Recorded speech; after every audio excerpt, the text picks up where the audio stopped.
بسم اللہ الرحمن الرحیم۔ السلام علیکم ورحمۃ اللہ وبرکاتہ۔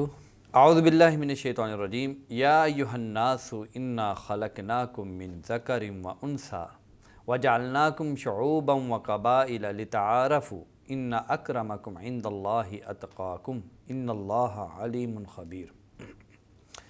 معزز سامعین، ہم نے فکر مغرب کے حوالے سے یہ سیریز شروع کر رکھی ہے، جس میں آج ہم قومیت کے حوالے سے کچھ باتیں کرنا چاہتے ہیں۔ قومیت پرستی ہے، نیشنلزم ہے، دور جدید کا ایک بہت ہی اہم اور امپورٹنٹ مسئلہ ہے قومیت پرستی، اور آج ہم انشاءاللہ بات کریں گے قومیت پرستی اور اسلام کے حوالے سے کہ قومیت پرستی نیشنلزم ہے کیا، اور اسلام کا جو اس کے بارے میں جو نظریہ ہے، جو اسلام اس کے بارے میں جو اپنے کمنٹس دیتا ہے، جو تبصرہ کرتا ہے، وہ کیا ہے، اسلام کی رائے کیا ہے، اوپینین کیا ہے۔ سب سے پہلے ہم یہ بات سمجھنا چاہیں گے کہ قومیت پرستی ہوتی کیا ہے۔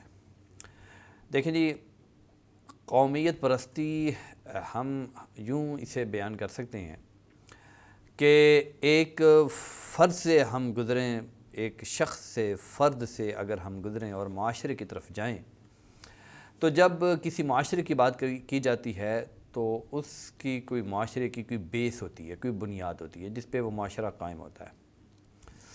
وہ بیس، وہ بنیاد جس پہ وہ سوسائٹی قائم ہو، اسے قومیت کہتے ہیں۔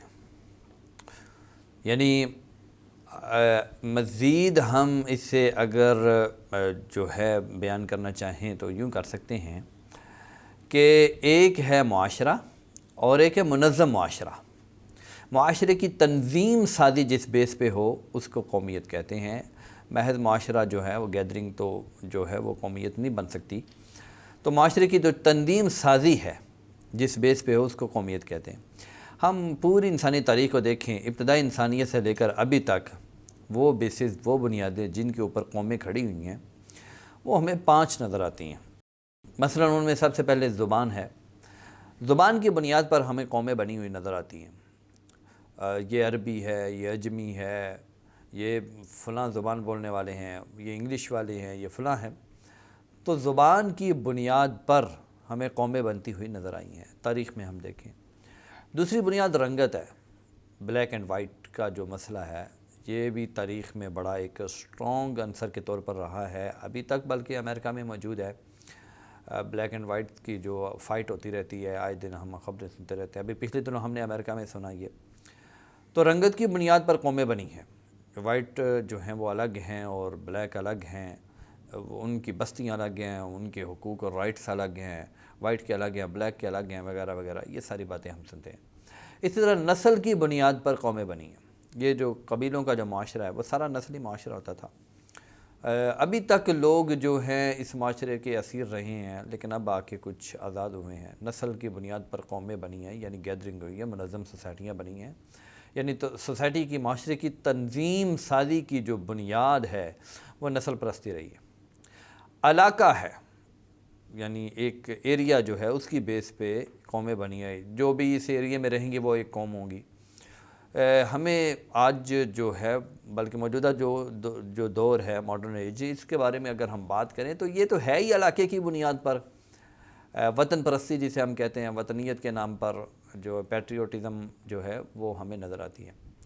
اور 5ویں بنیاد مذہب ہے۔ مذہب اٹ مین کہ اسے آپ کہہ سکتے ہیں فکر و نظر، افکار و نظریات، فکر کی بنیاد پر قومیں بنی ہیں۔ کوئی ایک آئیڈیالوجی سامنے ہوتی ہے، ایک نظریہ سامنے ہوتا ہے جس کی بنیاد پر ایک معاشرہ منظم ہوتا ہے، وجود میں آتا ہے اور اپنی تنظیم سازی کرتا ہے۔ موجودہ دور میں پاکستان دنیا کے اندر ایک ایسی کنٹری ہمیں نظر آتی ہے جس کی بیس سے ایک آئیڈیالوجی ہے، ایک نظریہ ہے۔ تو یہ 5 بنیادیں ہیں جنہیں ہم دیکھیں، جن کی بنیاد پر ہمیں آغاز انسانیت سے لے کر ابھی تک قومیں نظر آتی ہیں۔ اس کو ہم کہہ سکتے ہیں یہ قومیت کے اجزائے ترکیبی ہیں، یعنی ان کی بیس پہ قومیں بنتی ہیں، یہ ہم اس بارے میں کہہ سکتے ہیں۔ یہ قومیت پرستی، یہ نیشنلزم جو میں نے ابھی جس کا مفہوم بیان کیا، اس کا آغاز کہاں سے ہوا، اس کا سٹارٹنگ پوائنٹ کیا ہے؟ اگر ہم اس کے ہسٹوریکل پرسپیکٹیو کی طرف جائیں، ہم اس کا تاریخی پس منظر دیکھنا چاہیں، تو ہمیں نظر آتا ہے کہ یہ جو موجودہ یورپ ہے، اس کی جس کی بنیاد اس وقت ساری کی ساری نیشنلزم پر ہے، قومیت پرستی پر ہے، تو موجودہ یورپ جو ہے اس کا جو سٹرکچر سارا نیشنلزم والا ہے، یہ یہاں سے نیشنلزم سٹارٹ ہوتا ہے اور اس کے بعد پھر اسلامک کنٹریز میں، اسلامی ملکوں میں یہ پھیلنا شروع ہوا۔ نیشنلزم اصلاً یہ اسلامی ممالک میں یا اسلام کے تحت نہیں، کیونکہ اسلامک آئیڈیالوجی ڈیفرنٹ ہے نیشنلزم سے۔ نیشنلزم اسلامک آئیڈیالوجی ہو یا مذہب کے اگینسٹ ہوتا ہے، نیشنلزم اور چیز ہے، وہ آگے جا کے میں انشاءاللہ اس کی وضاحت کرتا ہوں۔ تو اس کے بعد اگر ہم اس کے جو ہسٹوریکل پرسپیکٹیو ہے اس کی طرف اگر ہم جانا چاہیں تو ہم دیکھتے ہیں کہ یورپ ایک وقت وہ تھا کہ پورا یورپ ایک اکائی تھا، ایک تھا، روم کے تحت تھا۔ جب رومن امپائر تھا، یعنی جس میں مختلف جو سلطنتیں تھیں، مختلف ممالک ہیں، یہ سویڈن، ناروے، یہ اٹلی، یہ تمام ممالک جو ہیں اس وقت روم کے ماتحت تھے اور پورا روم ایک ہی سلطنت، ایک ہی قوم بنا ہوا تھا۔ اس وقت روم کو اکٹھا کرنے کی جو بیس تھی، جو بنیاد تھی، وہ مذہب تھا۔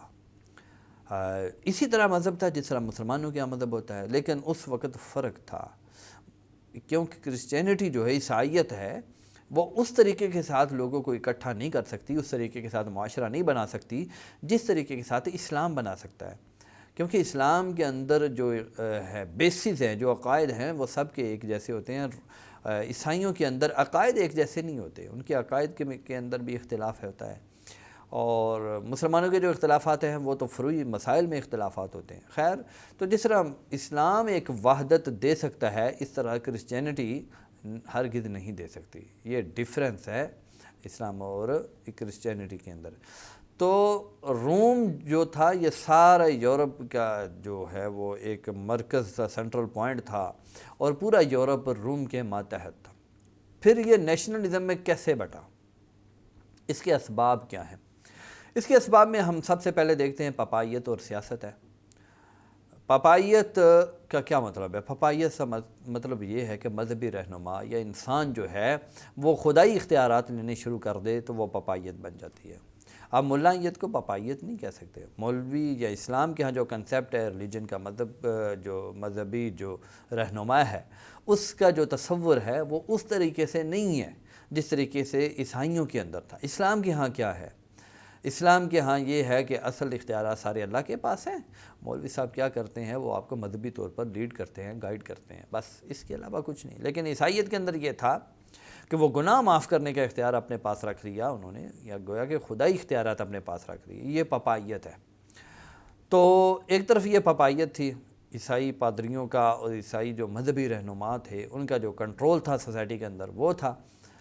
دوسرے بادشاہ جو تھے وہ بھی ایک اقتدار رکھتے تھے، اختیار رکھتے تھے، سیاسی اختیار تھا، لیکن پپائیت کی جڑیں زیادہ گہری تھیں۔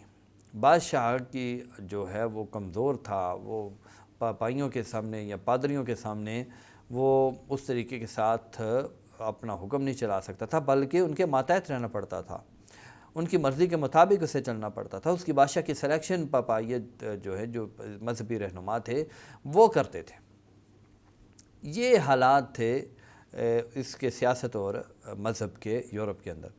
ان حالات میں بادشاہ جو تھے انہوں نے اپنے طور پر ایک طویل عرصہ گزرا، اس میں کئی صدیاں لگیں، وہ بیزار ہو گئے پپائیت کے ان اختیارات سے، اس جنگ سے وہ تنگ آ گئے اور پپائیت کے خلاف بغاوت کرنا چاہتے تھے۔ نیشنلزم کی بنیاد میں یہ پپائیت اور بادشاہوں کا جو آپس میں کلیش ہے، جو ان کی لڑائی ہے، اس کا بیسک رول ہے۔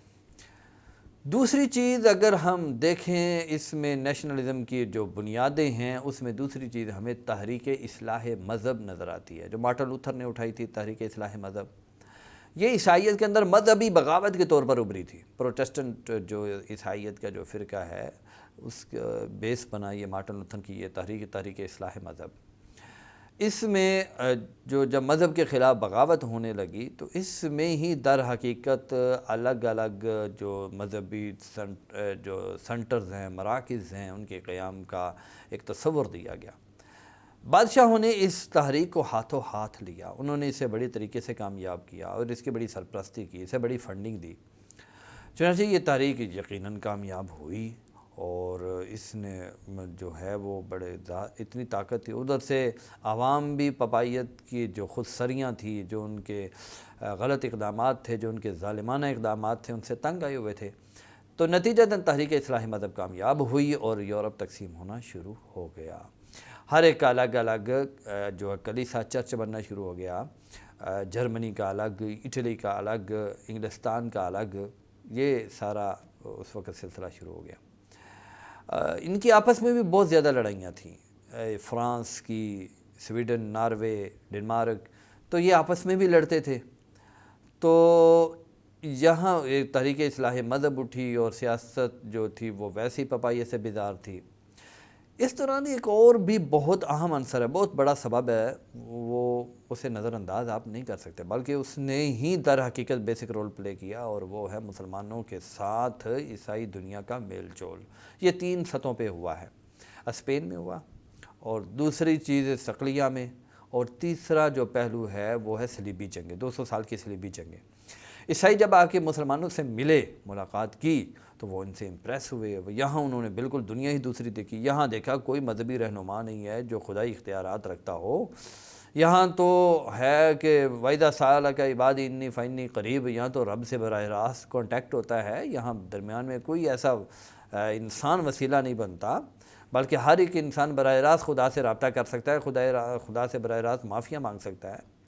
یہاں دساتیر ہوتے ہیں، ان کو فالو کیا جاتا ہے، یہاں ایک شیخ الاسلام ہوتا ہے، وہ بھی بادشاہ کے ساتھ ہوتا ہے، اس کے فتوے کی بڑی اہمیت ہوتی ہے۔ تو یہاں ساری دنیا ہی الگ تھی۔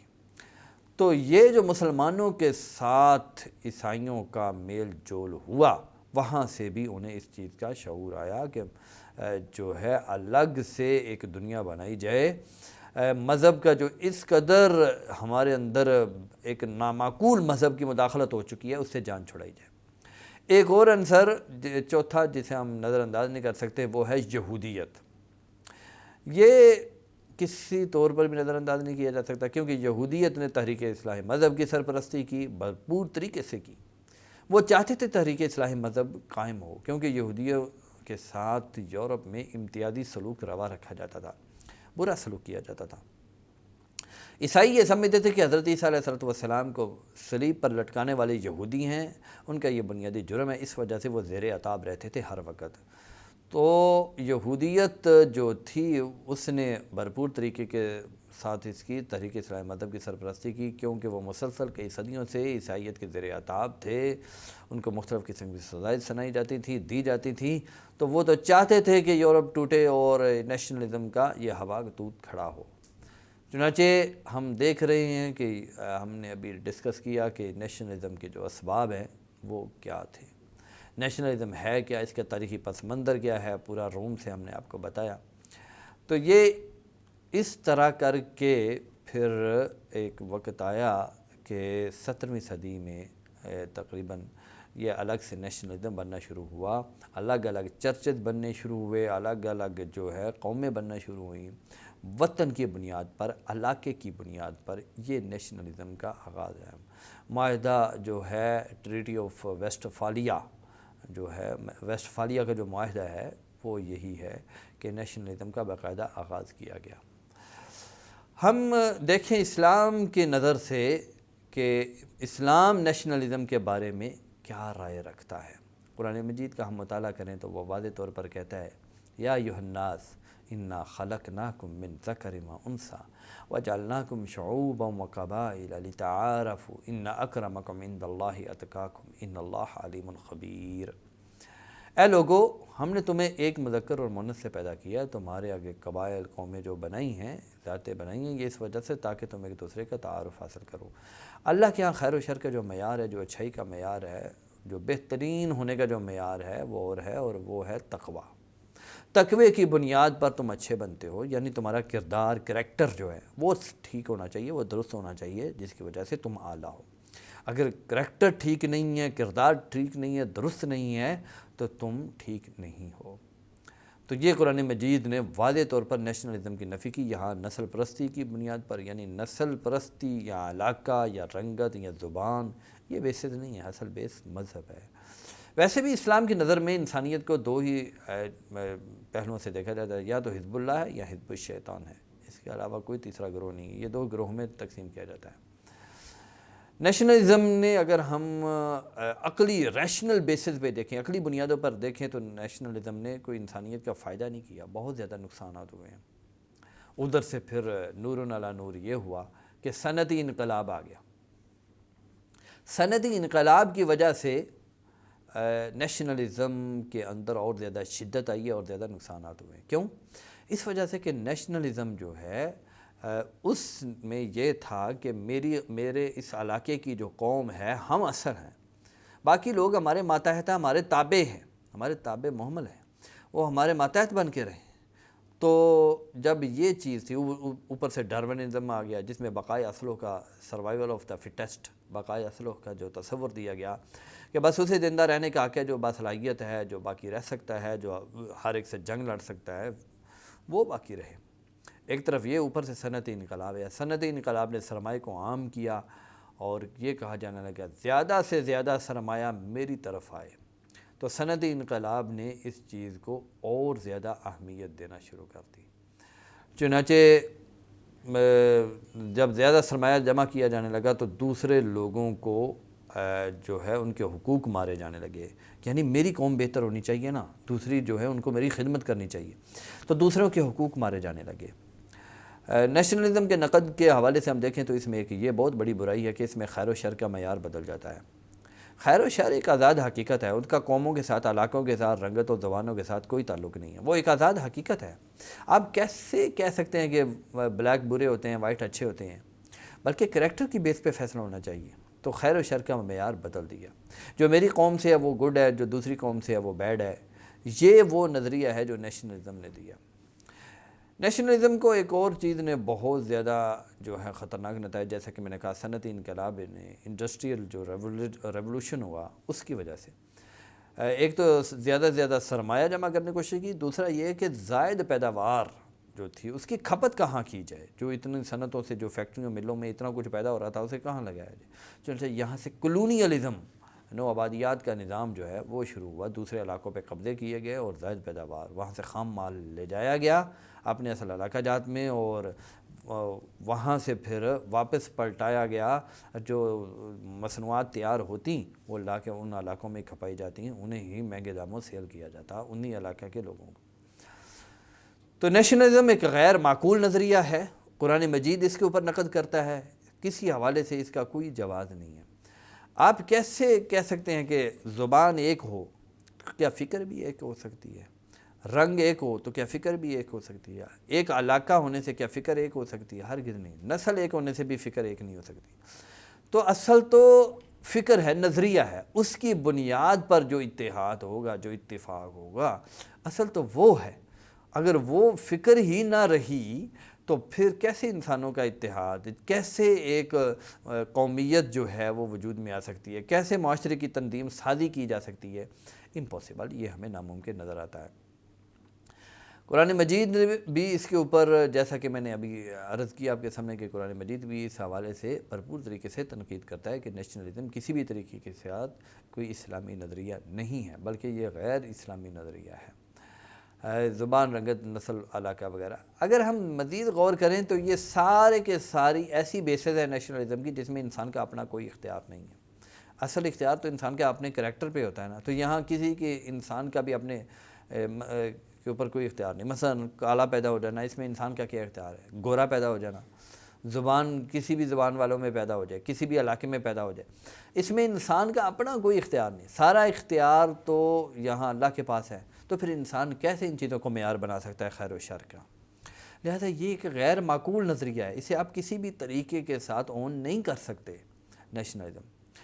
ایک چھوٹی سی بات کو کلیئر کر دینا چاہتا ہوں، بعض لوگ کہتے ہیں کہ نیشنلزم میں جو علاقہ ہے، جو وطن ہے، یا دوسری بیسز کو بھی ہم خیال کریں تو کیا ان کی کوئی بنیاد بھی نہیں ہے؟ نہیں بھائی، ان کی بنیاد ہے۔ مثلا علاقہ ہے، انسان جس علاقے میں جنم لیتا ہے، جس علاقے میں پیدا ہوتا ہے، اس علاقے سے وہ بڑی محبت رکھتا ہوتا ہے، پیار کرتا ہے اس علاقے سے۔ ہمیں خود جو بچپن یاد آتا ہے، اپنے گلیاں بازار یاد آتے ہیں، تو اپنے علاقے سے انس ہوتا ہے۔ تو اس ضمن میں بلکہ وہ جو رسول اللہ صلی اللہ علیہ وسلم جب مکہ چھوڑ کے مدینہ جا رہے تھے تو آپ بار بار پلٹ کے مکہ کو دیکھتے تھے، بیت اللہ کو دیکھتے تھے، روتے تھے، آپ کو وہ علاقہ یاد آتا تھا۔ یہ بات ٹھیک ہے، درست ہے، لیکن اس کا یہ مطلب نہیں ہے کہ وطن کی جو محبت ہے وہ اسلام سے بڑھ جائے۔ اسلام سے بڑھ کر کچھ نہیں ہوتا، اسلام سب سے بڑھ کر ہے۔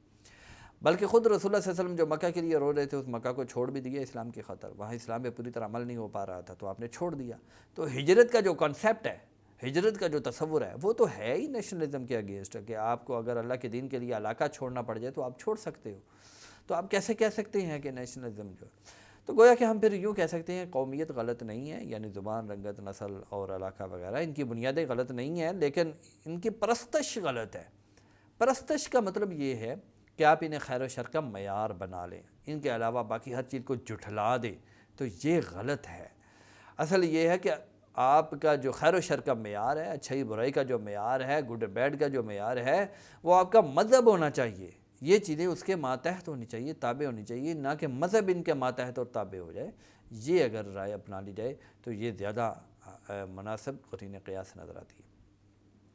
وطن پرستی کے ہم اگر دیکھیں تو اس کے اثرات جو پڑے ہیں اوپر لوگوں کے اوپر، یا مسلمانوں کے حوالے سے ہم دیکھیں تو اس کے بڑے خطرناک اثرات پڑے ہیں۔ مثلاً وطن پرستی میں ہم دیکھتے ہیں کہ، یا نیشنلزم میں آپ کہہ لیں، نسل پرستی ہے، رنگت ہے، زبان ہے، یہ جو بیسز ہیں ان کی بنیاد پر اگر لڑائی لڑی جائے تو وہ جہاد ہم کیسے کہہ سکتے ہیں؟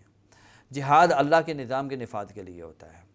ہاں یہ ہے کہ کوئی علاقہ، کوئی جگہ اگر اللہ کے نظام کے نام پر حاصل کی گئی ہے اور وہاں اللہ کے نظام کے نفاذ کی کوشش کیجیے تو ایسی جگہ کے لیے لڑنا تو عین جہاد ہے، اس میں کوئی شک والی بات نہیں۔ شیخ صالح عثیمین نے اس کی وضاحت کی ہے ریاض الصالحین کی شرح میں، جہاد والی حدیث کے تحت بارہا اس کی صراحت فرمائی ہے۔ تو اصل مسئلہ یہ ہے کہ اللہ کا دین جو ہے، الہ کلمت اللہ، اللہ کے نظام کے لیے جو فائٹ کیا جائے وہ جہاد ہوتا ہے۔ تو رنگت کے لیے، زبان کے لیے لڑنا، نسلوں کے لیے لڑنا، اور ایسا علاقہ جو اسلام کے لیے نہیں، اس کے لیے لڑنا، یہ جہاد نہیں ہوتا۔ تو ایک تو مسلمان جہادی مشن سے ہٹ گئے، یعنی مسلمانوں کے اوپر اس کے کیا اثرات پڑے۔ دوسرا، خلافت کا خاتمہ ہو گیا۔ خلافت کے اندر کیا ہے؟ خلافت کے اندر سوچ ہی تو ہے، وہ آئیڈیالوجی ہی تو ہے، وہ نظریہ ہی تو ہے جس کی بیس پر مسلمان متحد ہوتے ہیں، اکٹھے ہوتے ہیں اور پوری ایک سلطنت اپنی قائم کرتے ہیں اور پوری دنیا میں ایک منظم گروہ بنتے ہیں۔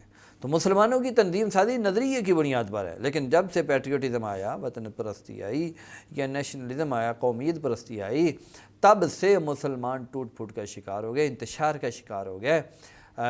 ٹرکش ہے، سعودی عربین ہے اور پاکستان ہے، اور مسلمان جو ہے اپنے اپنے وطنوں کی خاطر، اپنے اپنے مفادات کی خاطر لڑنا شروع ہو گئے، جبکہ مسلمانوں کو رسول اللہ صلی اللہ علیہ وسلم نے جو بیسز دی تھیں، جو قرآن نے بنیادیں دی ہیں، وہ دوسری ہیں، اور اس میں یہ ہیں کہ تم سب آدم کی اولاد ہو، آدم مٹی سے ہیں، کسی عربی کو اجمی پر، کسی اجمی کو عربی پر کوئی فضیلت حاصل نہیں، کالے کو گورے پر، گورے کو کالے پر، تم سب آدم کی اولاد ہو، سب یکساں ہو۔ جس نے کلمہ پڑھ لیا اس کے ایکول رائٹس ہیں باقی ادر مسلمانوں کے، اسے آپ کسی بھی طریقے سے جدا نہیں کر سکتے دوسروں سے۔ تو ایک تو یہ ہوا کہ خلافت کا خاتمہ ہو گیا، یہ دوسرا نقصان ہوا۔ تیسرا یہ ہوا کہ جیسا کہ عرض کیا کہ مسلمان تقسیم در تقسیم ہوتے چلے گئے۔ اگر خلافت قائم ہوتی ہے تو مسلمان سارے متحد ہو جاتے ہیں اور ایک جھنڈے تلے جمع ہو جاتے ہیں، لیکن وطن پرستی اور نیشنلزم کی وجہ سے مسلمان الگ الگ ٹوٹ پھوٹ کا شکار ہو جاتے ہیں۔ مسلمانوں کی جو باہمی جنگیں ہیں آپس میں، وہ بہت زیادہ اس کی وطن پرستی کی وجہ سے ہوتی ہیں۔ یہ شام اور ایران کی اس وقت کی جو جنگ ہے، آپ ان کا اندازہ کر لیں، اور بھی جگہوں پہ مسلمان آپس میں ایک دوسرے کے گلے کاٹ رہے ہیں۔ یہ کتنی، وہ کس وجہ سے ہوا ہے؟ وہ اس کی بہت بڑی وجہ ہے کہ یہ جو ہے نیشنلزم ہے، اسے ہی آپ کہہ رہے ہیں۔ ایک بہت بڑا خطرناک جو ایک مسئلہ ہے وہ یہ ہے کہ مسلمان جو ہیں ان کی نظریاتی تقسیم ہو گئی ہے۔ یہ ایک بہت خطرناک چیز ہے کہ جو اسلامی سوسائٹیز ہیں، اسلامی معاشرے ہیں، ان کے اندر ہم ایک نظریاتی تقسیم دیکھتے ہیں، وہ وحدت ختم ہو گئی ہے۔ مثلا ہر جو اسلامی ملک ہے آپ دیکھ لیں، وہاں ایک حصہ جو ہے اس ملک کا جو ہے اس کی ایلیٹ کلاس کہہ لیں، وہ نیشنلزم کے حق میں بولتے ہیں اور وہ پیٹریوٹزم اور نیشنلزم کی بات میں کرتے ہیں، اور جو ان کا جو ریلیجن طبقہ ہے، جو عام طبقہ ہے، وہ جو ہے وحدت امت کی بات کرتا ہے اور اتحاد امت کی بات کرتا ہے، اور وہ نیشنلزم کے اگینسٹ باتیں کرتا ہے۔ میں نے جیسا کہ عرض کیا کہ یہ زبان، رنگت، نسل، علاقہ وغیرہ ان کی بالکل نفی نہیں کی جا سکتی، یہ چیزیں تو ہیں، لیکن انہیں خیر و شر کا معیار نہیں بنانا چاہیے۔ یہ حقیقت ہے، اسلام یہی کہتا ہے ہمیں، ان کی پرستش نہیں ہونی چاہیے، پرستش صرف اللہ کی ہونی چاہیے، اسی کی بنیاد پر، اسی اللہ کی تعلیمات کے مطابق، اسی کی نظر سے چیزوں کو دیکھنے کی کوشش کرنی چاہیے، یعنی اللہ کی تعلیمات کی روشنی میں چیزوں کو دیکھنے کی کوشش کرنی چاہیے۔